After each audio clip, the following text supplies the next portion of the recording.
मृत्यु भी मुस्कान हो जाए, ऐसा जीवन जी लेना। हर दिन को उत्सव बना, दुख में भी दीपक सा जलना। हंसते हुए जो चला जाए वो अमरत्व को प्राप्त हो जाता है। जो मृत्यु को अपना माने वही सच्चा ज्ञानी कहलाता है। नमस्कार, भक्ति कथा और कहानी में आपका स्वागत है। कभी किसी छोटे से गांव में घने वृक्षों के बीच एक झोपड़ी थी। वह झोपड़ी साधारण थी, मगर वहाँ जो रहता था वह असाधारण था। एक साधु जिसका नाम था स्वामी अनुपम दास। उनका चेहरा हमेशा मुस्कान से भरा होता था। आंखों में ऐसी शांति जैसे भीतर कोई लहरें हो ही नहीं, कोई तूफान उठा ही ना हो कभी। जीवन की साधारण घटनाओं में भी वे हंसी ढूंढ लेते थे।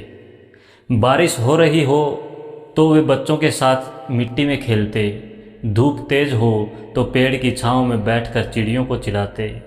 जीवन उनके लिए खेल था, एक लीला। गांव वाले उन्हें देख देख कर चकित होते। कोई पूछ बैठता, स्वामी जी क्या कभी आपको दुख नहीं होता? वे हंस पड़ते, दुख आता है बेटा, लेकिन मैं दरवाज़ा नहीं खोलता। एक बार एक बालक रोता हुआ उनके पास आया। उसके हाथ की चूड़ियाँ टूट गई थी। स्वामी जी ने उसे गोद में बिठाया और पूछा, तुम्हें मालूम है ये चूड़ियाँ क्यों टूटी? बालक बोला, नहीं, मुझे तो बस दुख हो रहा है। स्वामी जी मुस्कुराए, क्योंकि अब तुम्हें अगली रंगीन चूड़ियों की ओर बढ़ना है। टूटी चीज़ें हमेशा बताती हैं कि कुछ नया आने वाला है। बालक हंस पड़ा। गांव वाले ये देखकर फिर चकित रह गए। जिसने बच्चों को खिलौनों के टूटने में भी उम्मीद दिखा दी, वह साधु क्या मृत्यु से डरेगा? एक दिन स्वामी जी ने गांव वालों को बुलाया। बोले, अब समय आ गया है, 3 दिन बाद मैं यह देह त्याग दूंगा। गांव में सन्नाटा छा गया। किसी को विश्वास नहीं हुआ। स्वामी जी ये कैसा मजाक है?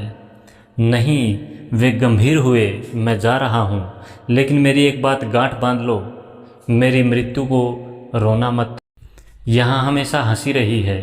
मेरी चिता भी उत्सव होनी चाहिए। रोना मत, न गीत छोड़ना।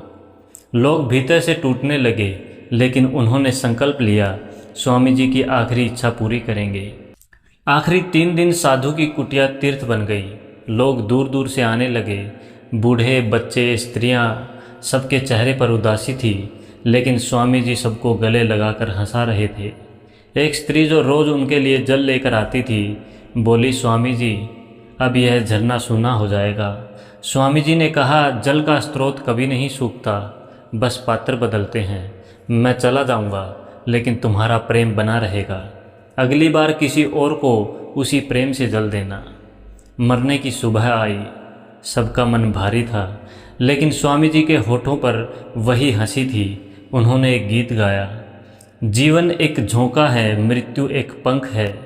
उड़ना हो तो डर छोड़ो, मृत्यु तो संग है। जो हंसते हैं उस पार, वही सच्चे रंग हैं।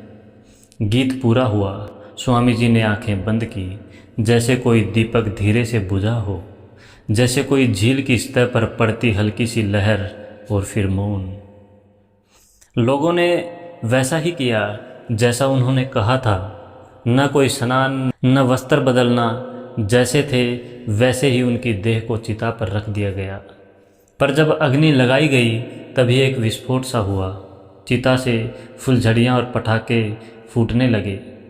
रंग बिरंगी रोशनी आकाश को छू रही थी। कुछ क्षण को सभी स्तब्ध हो गए। फिर किसी बच्चे ने जोर से हंसी छेड़ दी, देखो स्वामी जी हमें आखिरी बार भी हंसा कर गए। एक बूढ़ा व्यक्ति जो जीवन भर तपस्वी रहा, सामने आया। उसने कहा, मैंने जीवन भर मृत्यु से लड़ाई लड़ी, लेकिन आज मैंने पहली बार मृत्यु को मित्र बनते देखा। साधु स्वामी जी ने एक बार कहा था, जो मृत्यु को पहचान लेता है वह जीवन को जान लेता है। मृत्यु बाहर नहीं है, यह हर श्वास में छिपी है। हर श्वास के साथ एक मृत्यु और एक जन्म होता है। जो इन दोनों को एक साथ देख ले, वह ही मुक्त होता है। उनकी मृत्यु एक संदेश बन गई, हंसते हुए जियो, हंसते हुए जाओ। जीवन एक लीला है, उसका अभिनय करो, लेकिन उसमें खो मत जाना। जो व्यक्ति मृत्यु के सामने भी मुस्कुरा सके, उसने जीवन का सार जान लिया है और वही है सत्य चित्त आनंद, वही है परम आनंद की दशा। जय श्री राधे, जय हिंद।